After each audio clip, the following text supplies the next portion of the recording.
కళాకారుల్ని చిన్న చూపు చూస్తూ మీరు మాట్లాడారు. కళాకారులకి రికార్డింగ్ డాన్స్ వాళ్ళకి కూడా మీకు తేడా తెలియదు, అది కూడా చెప్పరు మీ పిఆర్ వాళ్ళు. సంక్రాంతి సంబరాల్లో భాగంగా జబర్దస్త్ టీము కళాకారులు రావడం జరిగింది. ఆ కళాకారుల్లో శాంతి స్వరూప్ అని మగవాడు. ఇతను గత 11 సంవత్సరాల నుంచి కూడా అతను జబర్దస్త్ టీంలో ఆడవాళ్ళు వేషాధారణ వేసి నటిస్తూ ఉంటాడు ఆయన. అది సభ్య సమాజం అందరికీ తెలుసు, తెలుగు ప్రజలందరికీ కూడా. తమరికి తెలియదు, మీకు రాసిచ్చే వాళ్ళకి కూడా తెలియదు. ఇతనితో నేను డాన్స్ చేస్తే రికార్డింగ్ డాన్స్లు అంటా ఉన్నారు మీరు. వీళ్ళు కళాకారులయ్యా, చిన్న తెర కళాకారులు. వాళ్ళని చిన్న చూపు చూడటం ఎందుకు?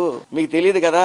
ఈయనతో డాన్స్ కట్టినా మీరు నేరం కింద చూస్తారేమో. ఎందుకంటే మీకు మగవాళ్ళ మీద డిఫరెంట్ ఒపీనియన్ ఉంది. మీరు వాళ్ళ అందాల గురించి వర్ణిస్తూ ఉంటారు. అలాగే బట్టలు ఇప్పు చూస్తానని పోలీసు వాళ్ళు అంటా ఉన్నారు. ఆ విచిత్రమైన వాదన ఏంటో మాకు తెలియదు, కానీ కనీసం మీ డబ్బా ఛానల్ ఏదో చెప్తే మీరు వచ్చి బయటకు మాట్లాడేయటం, మీ పిఆర్ఓలు ఏదిస్తే అది మాట్లాడేయటం. ఆలోచించి మాట్లాడండి మాట్లాడేటప్పుడు. అలాగే మీరు జైల్లో వేస్తానంటున్నారు ఏంటి? కళాకారులతో మమేకమైనందుకు జైల్లో వేస్తారా? అవునవును, జైలు గురించి మీరే చెప్పాలి. ఎందుకంటే అందులో మీరు సిద్ధహస్తులు, ఎక్కువ రోజులు ఉన్న వ్యక్తి. అలాగే జైలు గురించి మీకు తెలిసినంత ఇంకెవరికి తెలియదు అనుకోండి, జైల్లో వేయాలి ఖచ్చితంగా. కళాకారులతో మమేకోవడం తప్పు మీకు. కళాకారులు అంటే మీకు చిన్న చూపు. మన సంక్రాంతి సంబరాలంటే కూడా ఏంటో తెలియదు మనకు. సంక్రాంతి సంబరాలంటే మన ఇంటి వెనకాలే ఒక సెట్టింగ్ వేయటం, ఓ లింగి పంచి కట్టుకోవటం, అధికారంలో ఉన్నప్పుడు అది కూడా ఓ లింగి పంచి కట్టుకోవటం, అది వైరల్ చేయటం, ఆడావిడి చేయటం.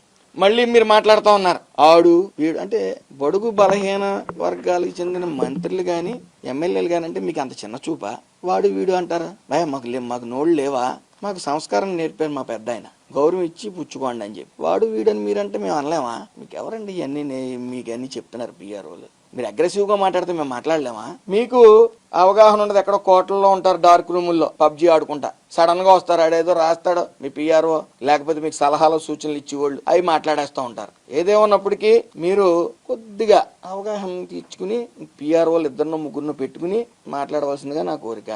కళాకారులతో ప్రజలతో మమేకం అవటంలో తప్పుని వెతికిన మిమ్మల్ని ఏమనాలో కూడా నాకు అర్థం కావట్లేదు. కాబట్టి ఈ మగవాళ్ళని, అందంగా ఉన్న వాళ్ళని వర్ణించడం, మీ ఇంటి వెనకాల సెట్టింగ్లు వేసుకోవటం, రిపబ్లిక్ డే రోజున బయటకు రాకపోవటం, సంక్రాంతి సంబరాల్లో అంటే అధికారంలో ఉంటేనే మీకు పండగలు గుర్తొస్తాయా? అసలు తెలుగు పండగల మీద మీకు అంత చిన్న చూపు ఏంటో నాకు అర్థం కావట్లే. మారండి అయ్యా బాబు. మీరు గౌరవం ఇస్తే మేము గౌరవం మళ్ళీ తిరిగి ఇవ్వడం జరుగుతుంది. ఈ జబర్దస్త్ టీం గురించి మీకు తెలియదు కాబట్టి మీ కళాకారిణి రోజక్క ఉంది, రోజక్కని అడగండి.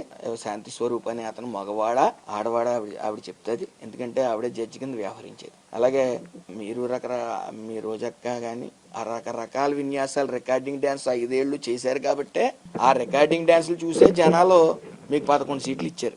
సంక్రాంతి సంబరాలకి, కళాకారులకి, రికార్డింగ్ డాన్సులకి తేడా తెలియని మీకు ఏం చెప్పినా వేస్టే.